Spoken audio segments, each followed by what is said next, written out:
Hello, everyone, and welcome to this Astoria Bookshop launch event for. I'm so sorry, I checked how to say your name, but I forgot how to say. I forgot to ask about. Is it KALYNA? I've been saying KALYNA. KALYNA. It's a Ukrainian name, actually. Oh, we're already learning so much. Um, Welcome to this launch event for KALYNA the Soothsayer. I'm here with Elijah Kinch Spector and Marissa Levien, and we are here to talk about this really exciting novel coming out. Um, we are going to start with a few housekeeping rules. First off, keep the chat respectful, please. Nothing you wouldn't want your boss or mother to see. That is my rule of thumb. And feel free to leave adoring messages for both authors. That is highly welcome.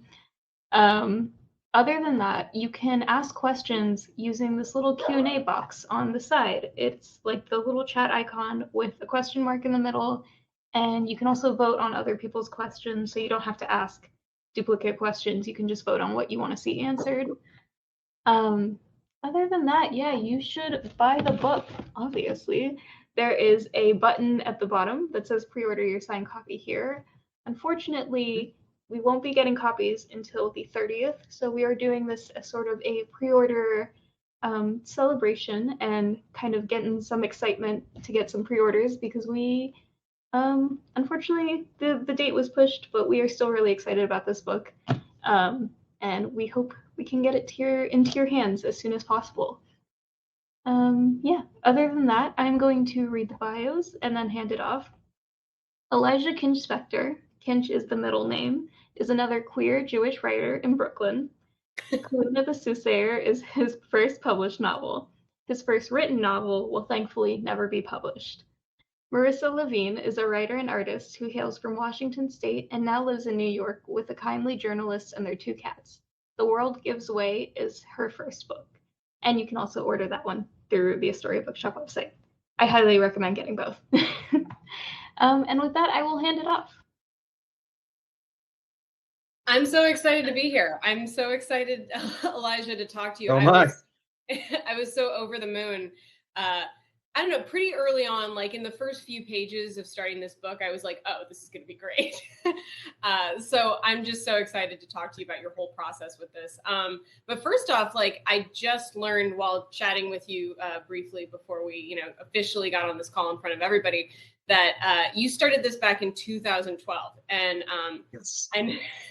I know the ways of these things where you're like tinkering with it here and there and everywhere. And sometimes it does take just that long, but I would be just so interested to hear what your process was for the decade of time that it took to bring KALYNA to where it is now. Yeah, it's funny. In 2012, at the end of like November 2012, I actually had a different book I had been working on that wasn't, I was struggling with, and I had this other idea, and I was like, well, let me work on this other thing. This will be a fun diversion, a fun other thing. It'll be just a light, fun novel. And then I like wrote the beginning of it, and I was like, well, this isn't exactly light, but but it very quickly became, oh, this is much more worth spending my time on than the novel that I was working on before, which I now have mostly forgotten about. But it was an interesting experience. I think I wrote it in a year or two, and then did a bunch of revisions with friends, and then worked on getting agents and got rejected by a bunch of agents. It takes so long. There's all these different pieces to it. And then I think, and then like a lot of people, I stopped writing for about 2 years because at the end of 2016, I was so depressed that I couldn't get anything done. And then I got put on antidepressants, and suddenly I could again. And it was just this very long process. And so, it was funny, like when I was working on revisions just a few months ago with my editor, there were definitely times where she would leave a comment that would say something like, oh, what does this mean? I was just like, I don't know. I wrote that 10 years ago, 8 years ago. Like, what does that mean? I don't know. Let's just cut it. It doesn't matter. It's so interesting to like read something that there's like levels of where you were at different times in your life. And the one sort of example I've been using of that a little bit is that I learned I was queer while I was writing the book. And so there were definitely parts early on where I was like, oh, this is a fun male character, and then later would be like, but what if he was also hot though? And then like that started to sort of like that sort of was part of me realizing that. So it's weird to be with a piece of work for that long, you know? Yeah, the story is pretty diverse in terms of having like straight, queer, and any different iteration in terms of relationships, in terms of people in relationships, out of relationships. Was that something that kind of got added into the story as you discovered more about yourself as well? Not really. A lot of that was already there from the start. I think that I already wanted it to reflect not people I knew directly, but the larger breadth of the world, and generally people, just the sort of, I don't know, circles I found myself in, I suppose. Probably some of it got added later, if I were to go back and peel away the layers, although that would also get spoilery probably to get into. But a lot of that was there from the start. I've joked before that at the beginning it wasn't that I didn't know, it wasn't just that I didn't know I was queer yet. I was literally, when I started the book, the main character is bisexual, and I literally started the book in the frame of mind of, boy, it would be great to be bisexual. That would be great. It's too bad I'm straight. So I was already clearly thinking in that direction before I kind of realized who I was in that. It does really open up the world for characters and what they can do. I heartily recommend that all characters should just be going after everybody. I'm always one of those people though that like in movies, I'm the one that's always screaming at the characters to kiss, like no matter what the situation is, just any characters that are sharing a screen together. I'm like, yeah, make out now. Well, it sounds, I totally feel you when it comes to just how long it takes sometimes to get a book out there. And also just by the time that it's over, people are asking you questions. Copy editors especially are asking you questions about certain things like, well, did you intend this? I'm like, fuck if I know. Yeah. I hope so. Maybe not. But yeah. And when it comes to spoilers, I do think I'm going to just like mainly, I would love to chat with you about like every single aspect of the book, but everybody should figure that stuff out for themselves. So I'll mostly stick to just like the early stuff or vague stuff, but everybody should definitely check this book out because there's so much to dig into and it's so fun where that's concerned. But one of my like personal favorite parts just from the get-go of the story, and again, one of those things where I was like, oh, you're dropping us into something really cool and crazy, like right from the get-go, is the grandmother character in this story. For those that are just getting introduced to the book now, and again, I'll just say go and pre-order it because it's awesome. There is a matriarchal grandmother character in this movie, KALYNA's grandmother. And, I feel like usually in stories like this, the trope is like that a character has a grandmother and they're like kindly and wise and they're giving information to the main character. It's like, Moana's grandmother teaching her about the sea, things like that. Right. Or maybe sometimes it'll be like tough love, Yeah, they'll be like curmudgeonly, but then like, you'll crack into their like through their hard shell eventually in the book, and then you find out that they're really lovely and warm and just want the best for you, and that's like not this grandmother at all. No. And I'm just curious, like, what brought you to this kind of point with the grandmother? Like, what were you trying to do with her character? I think she's like a blast. She's like, there's some really harsh scenes in there. There's some like really heartfelt, interesting things that it does to the character. But then at the same time, like, kind of funny too. Like, it's just very hilarious. So yeah. Yeah, it definitely started as just writing the meanest possible person is fun. Like, that's just a fun thing to do. And it was also a way to give the story some conflict early on, because like it's a while till you meet like the sort of official villains of the story. But grandmother's essentially one of the villains of the story. Like she is the villain you can't just like stab because she's your grandmother, but she's there and making the main character's life harder constantly, and it's just like not a good person. Like she's just not. She makes it very clear. It's fantastic. No, she's a monster. She's terrible. She thinks her granddaughter is the worst person to ever live and has no love for her and treats her like shit constantly. And that's the character. And I think originally it honestly was just the very first scene in the book is the two of them talking, and it's a way of sort of illustrating the central kind of idea of the book, which is that Kalina comes from this family of people who have all been able to see the future, and she can't. And there's no reason that she can't, that anyone knows. She just can't. And it's the way of sort of, it was a good way of establishing that and having that sort of explanation without it being just like a boring, like, here's the setup. Like it's because there's conflict already. And through most of the time, through all the time I was writing the book, I pretty much just thought of it as grandmother was there as a barrier to get in the way of things, as somebody to make Kalina's life harder, and as somebody that was kind of fun for me to write. And it's only recently, since I was done with the book and have been thinking about it, as I'm preparing for events like this, that I've started to realize that grandmother is also really the sort of most extreme example of the like of disappointing your family, or of like having the family whose expectations for you are extremely high, and she's like, what if we took that to this like almost comical, ridiculous extreme? But I think that general idea of your family having high hopes for you and maybe feeling like you've disappointed them is something that I think a lot of people are pretty familiar with. And certainly, I mean, I was probably looking at it specifically from a sort of like Ashkenazi Jewish American like background of like, the sort of cliche of like, my family was never like, be a doctor, but like, that's the cliche, right? And so I realized kind of afterwards that that's sort of what this like awful woman is she's kind of there to put in the worst possible version of that, and also to sort of explain why Kalina herself, because the book is in first person, you were seeing a lot of Kalina's thoughts, is so down on herself because she's had this woman kind of saying things like this to her entire life. And as for why I felt like she had to be so down on herself, I don't know. I think I just thought it was an interesting way to write her, and probably mirrors something about me as well. No, I think it was a great instinct.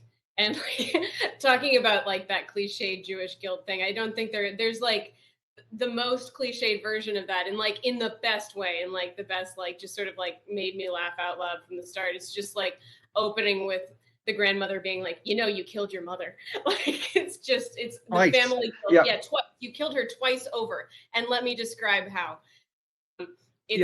I wasn't specifically thinking of that at the time, but I mean, it was in there. It's a very Jewish book. Yeah.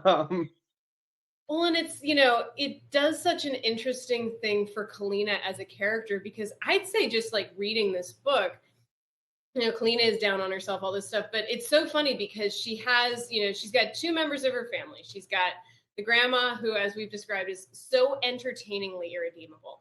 And then you've got her dad, who seems lovely, but he's not all there, and he needs help. And she, despite all of the craziness with the grandmother, is so driven by her family to do most of the things that she does. She desperately wants to make sure that they stay protected, that she can keep them safe throughout all the political intrigues going on, throughout some of the much more ominous prophecies going on, all of this stuff. Even though, there's scenes of grandma just like taking a cane to her at times. She's like, no, we need to make sure grandma's safe too. And it's like, wow, it makes for a really interesting character with Kalina, I think, as well.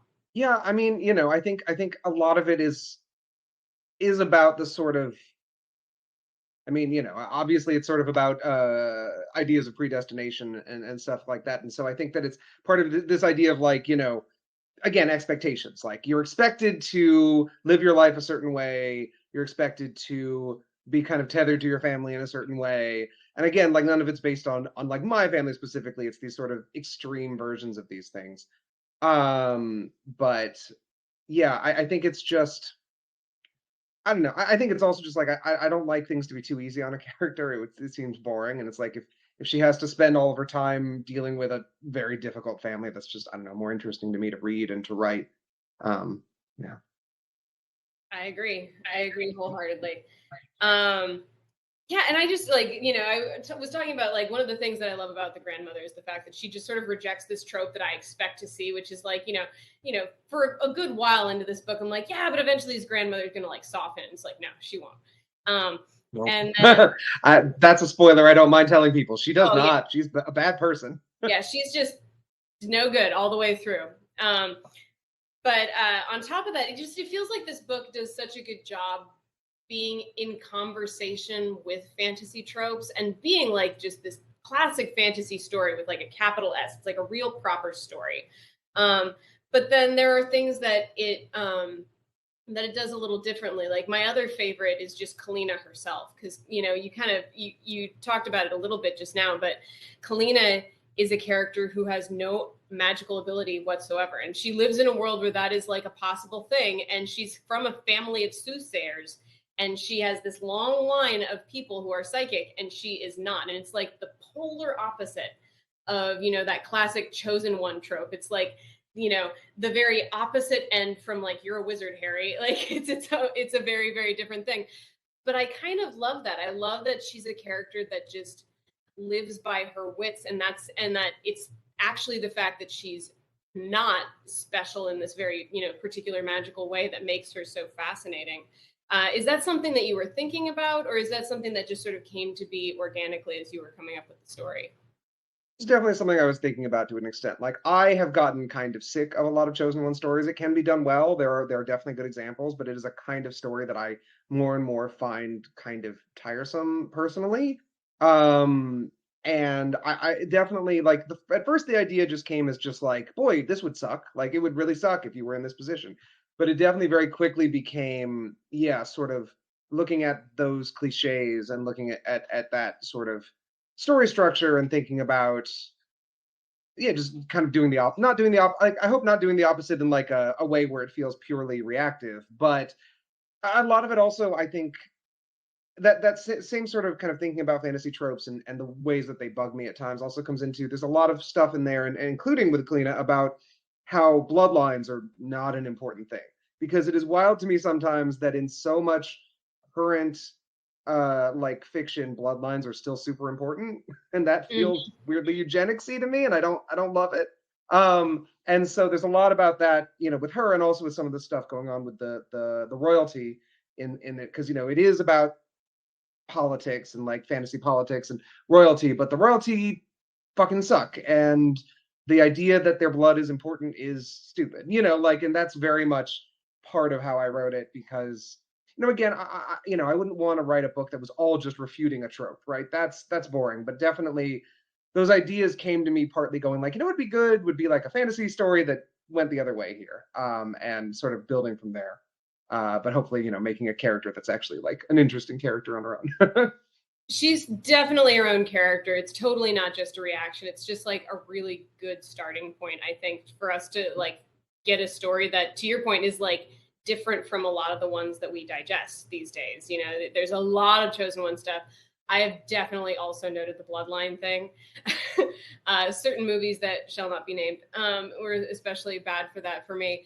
But in general, I just found that incredibly refreshing. Again, that idea that like you could be in a fantasy world and have a character that's just kind of like, she's not a nobody. She's an incredibly interesting, fascinating, fun character who lives by her wits. But in her mind, she is like kind of this nobody, and that's kind of great to see how she climbs. And to your point about how it's more interesting when you're giving your characters some like, sort of shit to go through and stuff, and having, a terrible family is one of those ways. And then having them start from a place like this is definitely another one of those things that just make the story so much more interesting than anything being handed to KALYNA on a silver platter.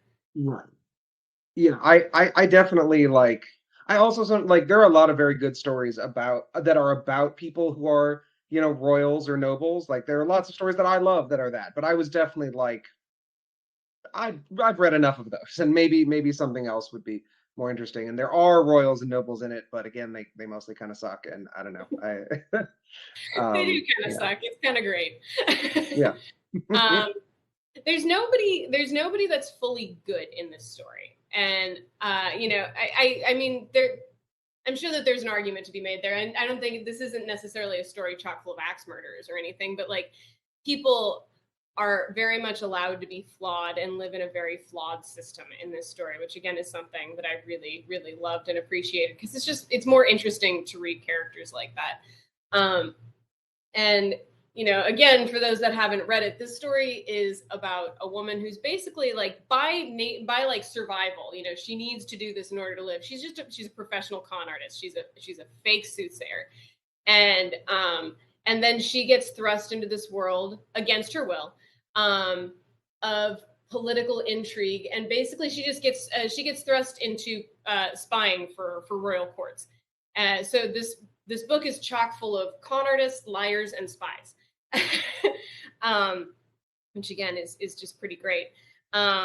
Is there something in particular that you find fascinating about liars? I feel like that's a big trope in this book. Is there something about that just really appealed to you as you were writing it? Yeah, I mean, first of all, it's just like if everyone's honest all the time, you don't get a very interesting story. That can be done. It can be done, but I think it's probably more difficult. I think that, you know, and especially when you're writing in a very close first person where you're hearing so much of her thoughts, the dramatic irony of you, the reader, are seeing what she's actually thinking, and you are also seeing what she is saying and how those things oppose each other, I think can be fun.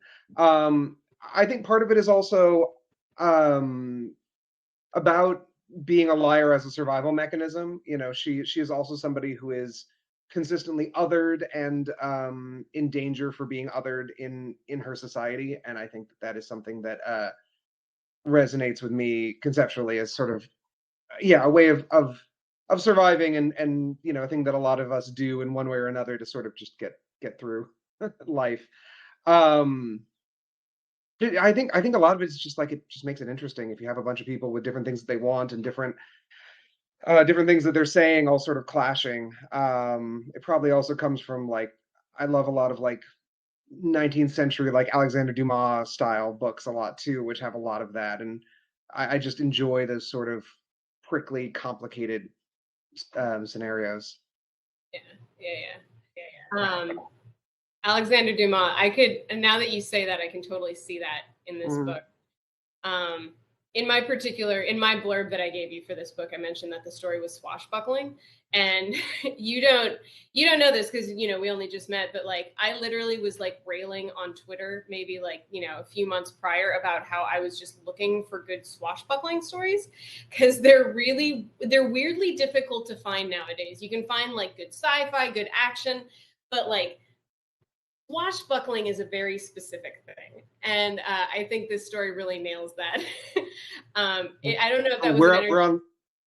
Sorry, go ahead. Oh no, I was just gonna say I don't know if that was an energy you were going for, but I'd be curious to know. Absolutely, 100%. No, we're on the same wavelength here. No, like I grew up watching a lot of like Errol Flynn movies and Douglas Fairbanks Sr. movies and all these like old swashbuckler movies. Like I love that stuff, and Alexander Dumas is one of my favorite authors, and like I love that kind of story. And so that was definitely a big, like I did. It's funny, when I started the book, I wasn't thinking about that because KALYNA isn't exactly what I'd call like a swashbuckling character. But then as I was writing it, I was like, oh well, now there are actually a lot of duels and, you know, all this sort of thing, and also the, you know, again, the sort of dual identity nature stuff, because, you know, a lot of that in superheroes comes from, you know, Zorro and things like that, and just these, just fun layers of deception. I remember when I saw your quote, I think I sent it to my dad, who raised me on those movies. I was like, someone called my book swashbuckling. Excellent. That's all I really want. Perfect. I'm actually, I'm seeing in the chat that Sarah, this literally was a question that I was going to follow up and ask him, so I'm snatching it right from you. Like because swashbuckling is such like a weird thing to describe. Like I feel like most of us know it when we see it. Like we're like, yeah, Errol Flynn, Robin Hood, you know, or Alexander Dumas definitely hits that. What do you think are like the main things that makes a story swashbuckling? It's to say, because it can really kind of vary. You know, it doesn't have to be Zorro or pirates or what have you, but I mean, like, sword fights help. But you know, but it's also like, to me, I think it's, I am coming up with this right now off the top of my head, so it might make no sense, but what I'm sort of thinking is, it feels to me like a very, like, obviously this isn't the case for all of them. Like Robin Hood is set in the Middle Ages, like Ivanhoe is set in the Middle Ages, but a lot of them are set in kind of the early modern period. And this is a period where war and fighting and all this stuff can't be as straightforward because we have guns now, but we don't have guns the way we do now, and so they always feel like they're full of deception, they're full of trickery, and then sort of dashing fights and such. But I don't know, it's more than just having a sword fight in it. There's something about the kinds of characters, and the sort of twisting alliances, but twisting alliances in a different way than, say, Game of Thrones, which is not to say there's anything wrong with that, but it's different. Boy, that is a hard question. When you were mentioning like the twisting alliances and one thing versus Game of Thrones, I think swashbuckling, you also need to be having some level of fun. Like it's not like the characters are still like serious enough in their own world, or it depends. I mean, sometimes they're really not,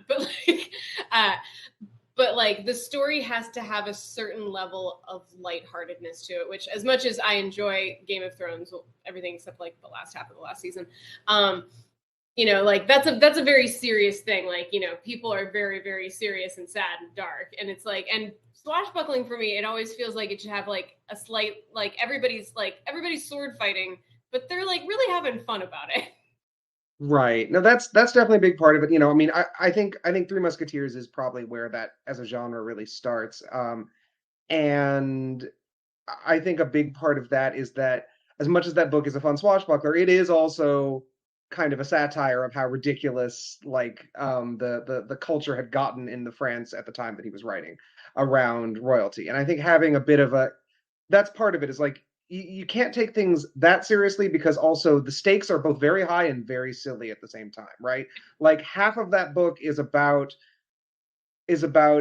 making it look like the queen didn't cheat on the king, because she did, but they need to pretend that she did. They need to convince the king that she didn't. And like that's what half the book is. And there's all these sword fights, and they travel to England, they do all this stuff to make sure that no one knows that the queen did actually cheat on the king, right? Like that, it's like so big and important to the geopolitical world of the time, but it's also so petty and silly. And I think that tension is maybe a part of it as well.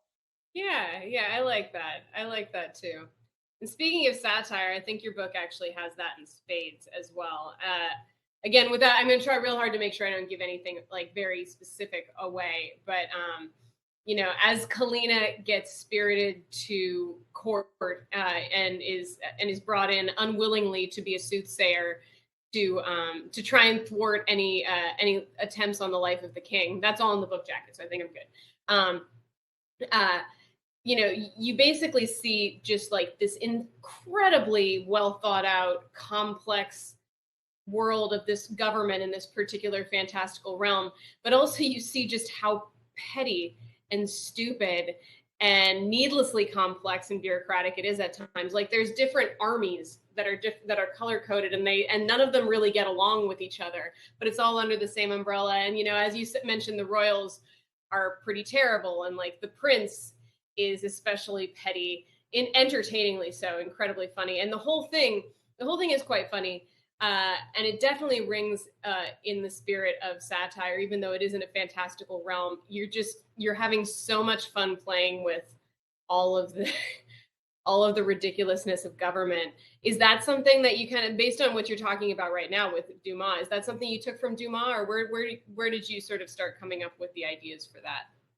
Parts of it, yes, like definitely the different armies all fighting each other. I mean, that's also again literally lifted from the Three Musketeers. Although I also got that idea on my honeymoon when I went to Venice, and like Italy has like 5 different police forces, and sometimes they'll get into like brawls, and like that was very like, oh, some things don't change. So that was part of it, but a lot of it actually came from around the time I started the book. I was reading a lot about early modern European history and about how weird and tenuous it all was, and how fluid borders are.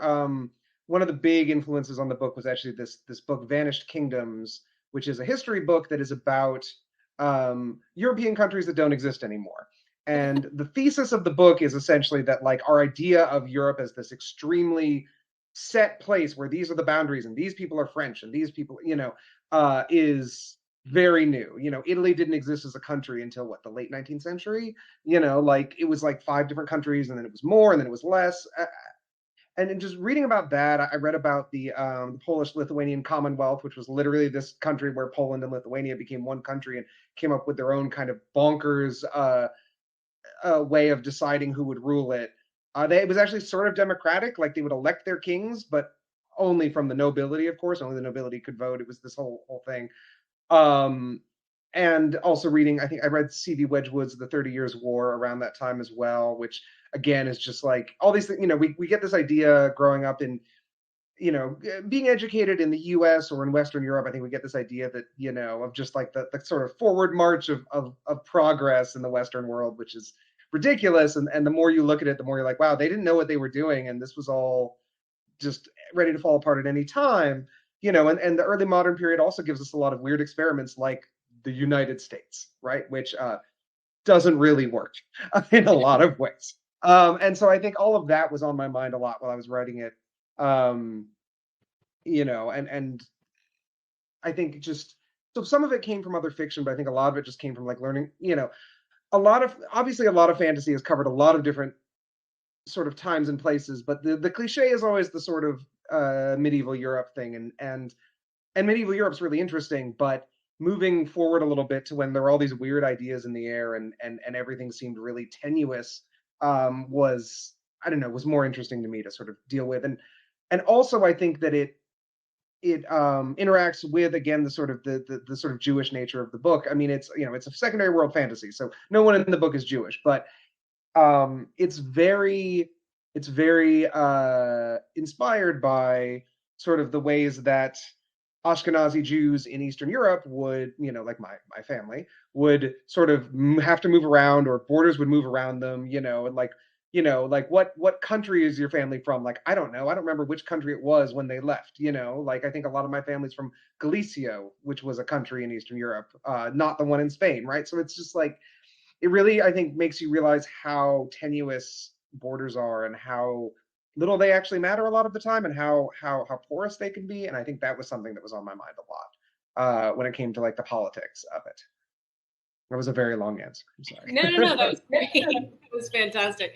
And that is another thing that I really appreciate about KALYNA as a character, is she is a person, this is, as you said, this is a secondary world fantasy. So you've got a larger, sort of continental body of some kind, and then all of these kingdoms therein. And KALYNA's basically been a resident of all of them at one point in time. And her family has traveled around. So she's been from everywhere. And so she is simultaneously, it's not one of those really cut and dry systems where she's a foreigner and she's, and she's a stranger in a strange land. She is of every land, and therefore she is of no land in particular. Everywhere she goes, somebody asks her where she's from, and she's like, well, I'm kind of from here, but I'm kind of from there, and I'm kind of from everywhere. And it does definitely, in my head, I was thinking, of traveling soothsayers and just like, different types of people that have been known to be nomadic. And of course, the Ashkenazi Jews are definitely a part of that. So I find that really fascinating to kind of link that chain in there.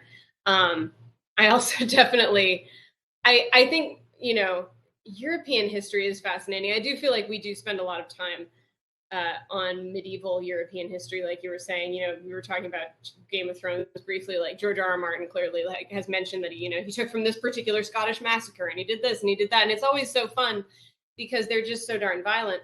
But that doesn't necessarily go away once you get into slightly more modern European history. And you're right, like borders on these countries change nonstop, and none of us really think about it so much, especially in America. We're just like, no, Italy's been Italy like the whole time. And, Right. France has definitely been France the whole time, and it's never had like changing borders. There's nothing weird happening with Normandy, for example, Exactly. Yeah. Yeah, exactly. Again, I just want to go back briefly to the political satire of it all, because like you've managed to, like, in addition to all the satirical stuff, which again is just like so much fun, because you managed to take, you managed to, it kind of reminds me of almost a bit of Brazil at times, where like you managed to take all of this crazy stuff, Brazil the movie, not the country. Okay, that makes more sense. Yeah, Rio has so much stuff to do with soothsayers and Yeah. armies. No, Brazil the movie, but this idea of like finding the pettiness in government and the pettiness in bureaucracy, and showing it really in all of its complexity, but still making it fun and light for the reader. Like, I'm not sitting in there having to like take notes of who's who. But I know, like, just from experience on the back channel with stuff like that, you've managed to really create a pretty complex system of government here, and it gets, you know, referenced here, there, and everywhere in a way that's very easy for the reader. Did you have to do much in the way of like outlining or mapping out to make sure that you kind of had a constant understanding of what was going on where that was concerned? Especially with all I wish I had. I wish that I had. But when I started it, I'm not generally an outliner. I'm trying to be better about that because it makes things move a lot faster. But when I started it, I definitely wasn't. And so I kind of just threw things out and hoped they'd come together. And I mean, you know, again, I worked on this book a long time. There are early drafts where they don't come together. Like, there are drafts from, you know, 7-8 years ago where there's long sections of KALYNA and other characters kind of just wandering around trying to find the plot, you know, and like you know, there are whole characters and subplots that were cut. And I mean, even before it got to my editor, there were whole characters and plot lines that I cut. And then there was a whole character and plot line that was added by my agent as an idea from her. That was like you know, that changes it immensely.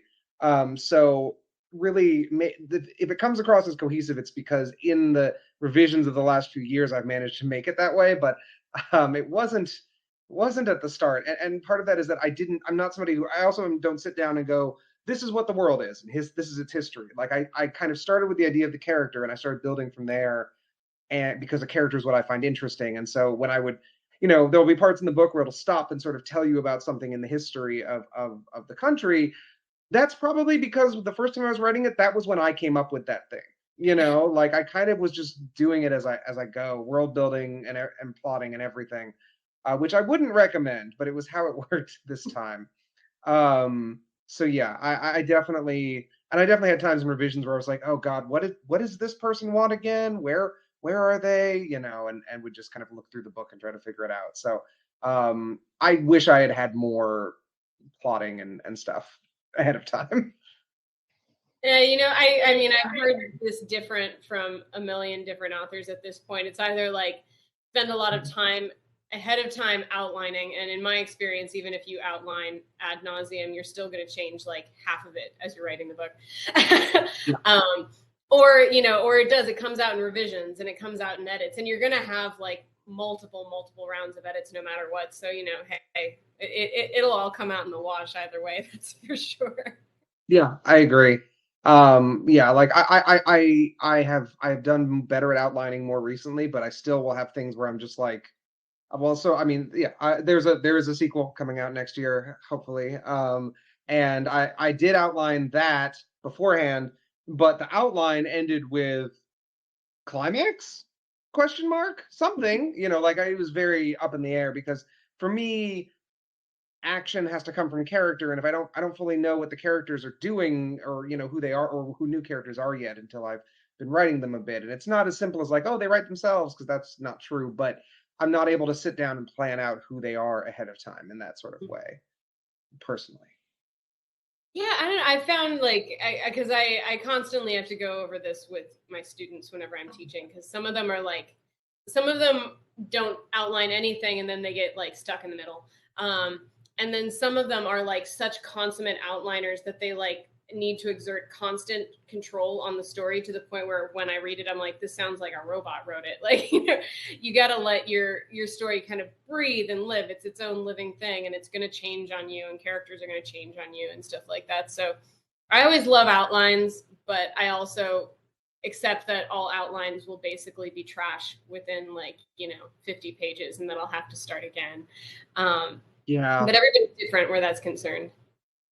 Yeah. I've definitely sometimes made an outline, like for book 2 that I'm working on, made an outline, and then gotten to a point where I was like, well, I don't want to delete that outline in case there's something useful in there, but I need to not look at it, because now I have a new outline that I've written because of these new things that I've come up with.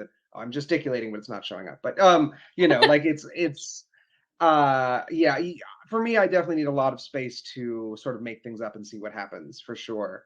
But having some kind of a plan is good, I have also learned. Yeah. Plans are useful, even if they all go out the window. Right. I know we only have just a little bit of time left before they're going to open it up to questions from the audience. I do have one last question that I wanted to ask you, just because I personally like sit and gaze in wonder at anybody that manages to do this in a piece of prose, which is your book is quite funny, like very like laugh out loud funny in places. And that, I think that's something that's so interesting, because I personally find that, you know, I've seen like tons of movies that are funny, comedy specials, TV, all of that stuff. It's like an especially interesting and difficult thing to tackle, to make a piece of prose funny. It's like a whole different ballgame when it comes to timing and stuff like that, to the point where I feel like I don't have like a long list in my head of what I consider to be truly funny works of fiction. Like I have ones that are works of fiction that occasionally have funny bits, but you know, that are like very comedic all the way through. And this really is, it kind of gives me some Princess Bride vibes in that way. And I was just wondering, you know, if the funniness was something that you wanted in there from the get-go, or if that was something that came in later. And also if you have any tricks for writing funny, or is that just something that happens for you naturally? So it was always there, but it was never fully a plan, right? Like it is sort of something that kind of just happened. And you know, also like funny is so subjective. I'm sure there are people who've read the book and like it and don't think it's funny. Like I'm sure, right? Because humor can be very subjective.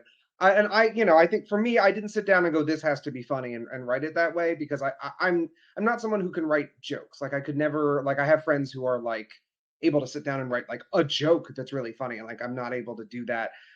For me, it comes out of characters, and so if you create interesting characters and bounce them off of each other, and you know, then humor can kind of come from that. And it also, actually, sometimes I think probably world building a bit helps, because obviously humor is going against what's expected. So you have to, when you're doing fantasy, you have to set up what's expected first and like make that clear enough that when somebody goes against it, it's like, you know, has that charge that makes something funny in the first place. But I don't know. It honestly just sort of, it was just sort of the way I wrote the book. I think that a lot of it came down to just having the book be so closely in KALYNA's own head, and just deciding kind of who she was, which is to say a kind of you know, KALYNA kind of does have a acerbic, sardonic, funny voice. She's she's kind of acerbic and misanthropic, and you know, I've joked before that she's kind of a lot of my worst traits.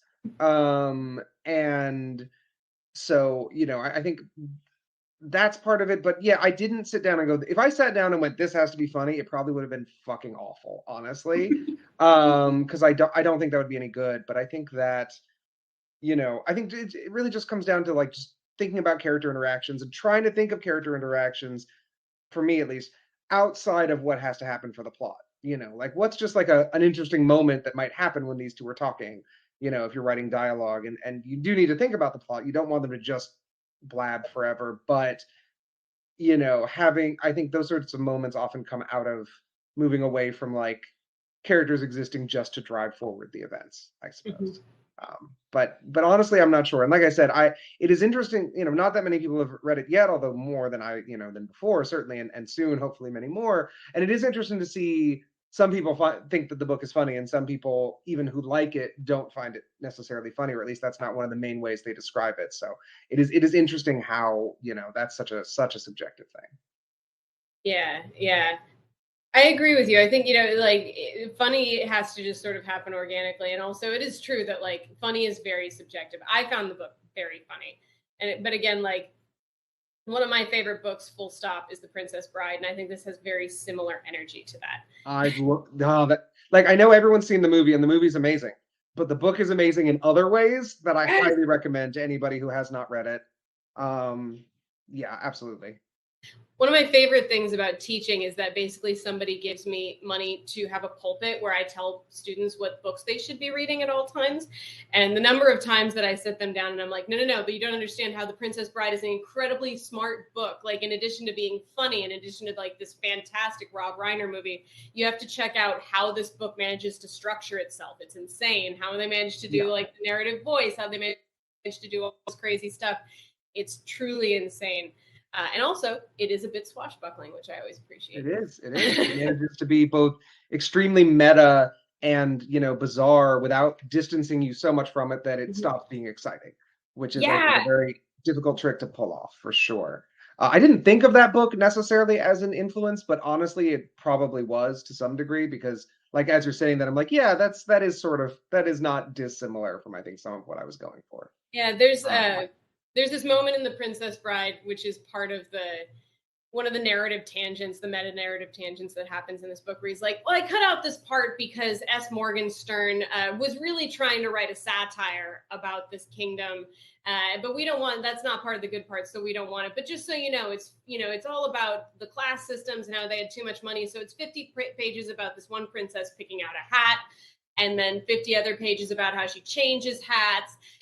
Yeah. And they managed to like talk about all that stuff without like actually subjecting you to 50 pages, and it's fantastic. But Yeah. there are points in this book where like the prince, again, without giving any spoilers, is behaving a certain way, or the way that this, like the weird logic that the spy masters have at times is very backwards and circular and all this stuff, and all these different things, the way that they're happening. I'm like, yeah, that's thoroughly ridiculous, and would be something that like would be an aside for S. Morgenstern. It felt that way to me.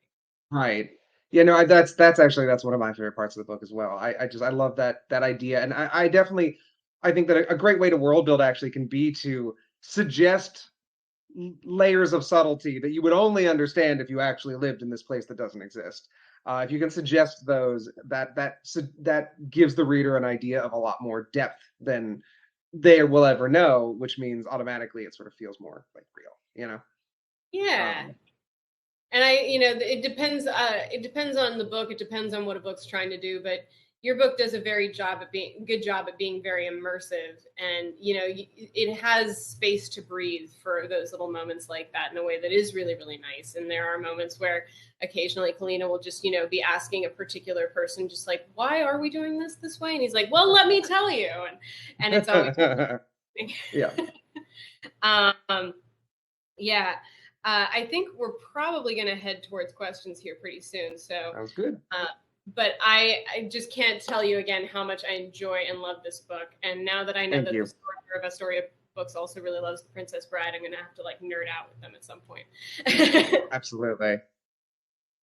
Yeah, I mentioned that I had never read the book, and I had only seen the movie like a few years ago. I have not seen most of the movies in the classic American canon, as I have immigrant parents. And yeah, Lexi just, oh my god, like in the middle of my shift, 30 minutes. It was great. She's correct. It's an awesome book. All right, so we have a question from Sarah. What's your favorite bit of world building from the book? And this is a question for both of you. So Elijah, if you'd like to start us off. Sure. There's a lot of little moments that I enjoyed sort of putting together, just kind of weird ideas that I had or something. And I'm trying to think of, because there's big stuff like the way the country works, which I think was very fun. It's this weird ungainly thing of four kingdoms that became one larger country, even though they still have their own languages and their own money. And it's largely, the way I think I described it in the book is that at some point, as they were fighting each other, the royals and the nobles realized that of the different countries, they had more in common with each other than they did with their own people who they were ruling, right? Which and sort of joined together. And I think that was something that once I came up with it, I think really sort of informed everything else. But in terms of like a small moment, there's a part early in the book that when I was working on edits with my agent, she suggested cutting because it would speed things up. And most of the things that she suggested cutting, I was like, yes. And this was one that I just really didn't want to, and it's in there, which is they just passed through a little town, and KALYNA just kind of vaguely for like a couple paragraphs remembers being there when she was like a teenager and having these kind of very teenagery feelings with some boy in the town, and it was just really great to sort of create this little world of the very specific culture of this town, this little fishing village, and how it works, and the weird ways like there are trees growing up out of the water, and there's the culture is all sort of based around around fishing and being in the water completely, which also I can't swim, so that was fantasy. It's all fantasy. But just taking little moments to like look at the way normal people live their lives in this world is something that I always really enjoy doing, which was a long kind of multi-part answer. Yeah. That's a great answer. For me, I'll pick one from kind of early in the story too, so I can, nerd out about it a bit more.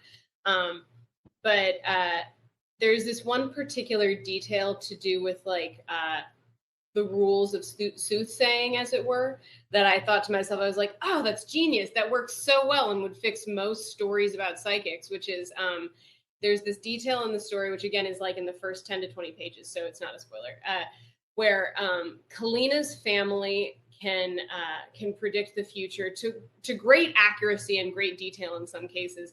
But if they are close to the person, if they are like the more friendly, intimate, close they are to the person that they're trying to do a reading for, the less accurate they will be. And therefore, like KALYNA's mom dies, dies in childbirth.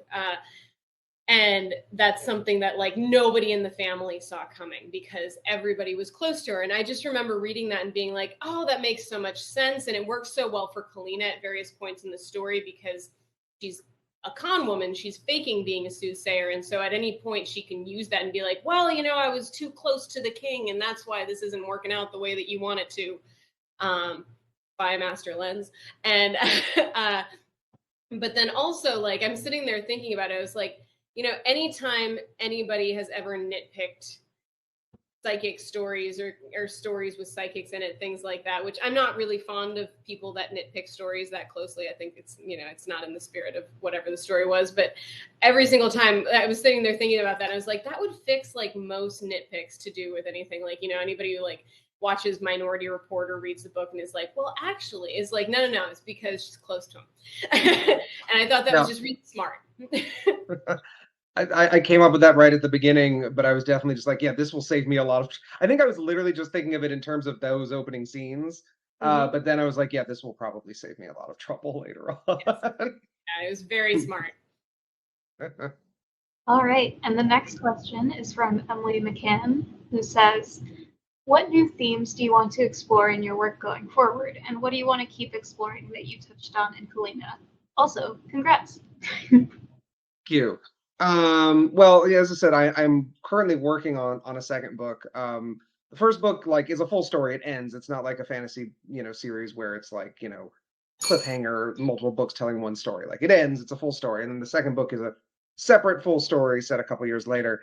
And it definitely definitely looking at some of the same kinds of themes and ideas, because there's still, I tried to look at kind of, again, being sort of ethnically or culturally othered from a different perspective in the second book. It focuses a little less on KALYNA in that part. She's the main character of the book, but the parts of the book around that are more around a different character whose situation is very different. And I also take this opportunity to, so the first book explores 2 of the 4 kingdoms that are part of the Tetrarchia, which is the large unwieldy country of 4. So the second book is covering the other 2. So it's sort of a chance to both look at, again, this same weird political thing, but also to look at it differently. But I also decided for the second book, I was like, I didn't want any princes or royalty. Like it's about politics, but it's not about courtly politics. I decided to like just completely move somewhere else. So there's really none of that. There's like, the most kind of high up sort of person in it is a noble who is essentially sort of like the 19th and early 20th century anarchist Peter Kropotkin, who like was a prince and then stopped being a prince, like turned his back on it. And that's sort of the most highborn person in the book. I think, I'm not sure off the top of my head, but that sounds right. So, I decided I wanted to look a little more at sort of slightly more ground level characters in the second book. I'd already sort of done the like, wow, look at nobles and royals, they fucking suck, don't they? Like I already done that, and another book of more of that would have been, I think, kind of repetitive. I also decided for whatever reason to write a fantasy book that is partly about utopian communism. So we'll see how that goes. Yeah, I think fantasy is a great genre for kind of turning things around in your hand and seeing them from a bunch of different angles. Because you can explore the same world over and over, and that is super exciting, especially because you've clearly put a lot of spontaneous work, but work nonetheless into building this world. It's great. It's great to write a second book in a world where the world already exists, and to sit down and make it done. All right, I think with that we're gonna wrap up. I just want to remind everyone to not only pre-order your signed copy, but maybe also pick up a copy of Marissa's book. And you can follow us on Astoria Bookshop, or we're at Astoria Bookshop on Twitter and Instagram and pretty much everything. And you can follow us here on Crowdcast to catch up with our events. Elijah, Marissa, do you want to plug anything? Any social media or website links? If anybody wants to follow me on Twitter or Instagram, I don't do anything on Facebook, so that would be a fool's errand. But it's just my first and last name at Marissa Levien on both platforms, and I'd love to see you. And everybody go buy Elijah's book. It's amazing. Thank you. Yeah, buy the book. I will be signing the ones at Astoria Bookshop, so they will be signed, which is exciting. Book 2 out next year, hopefully. The only social media I use is Instagram, Elijah K. Spector. Recently it's been a lot of book stuff. Usually it's more about my outfits, so I don't know if that's what people want, but we love it. A multifaceted person. Fashion person. Love it. Yeah, that's all I got. Yeah. Okay. Thank you so much. Yeah.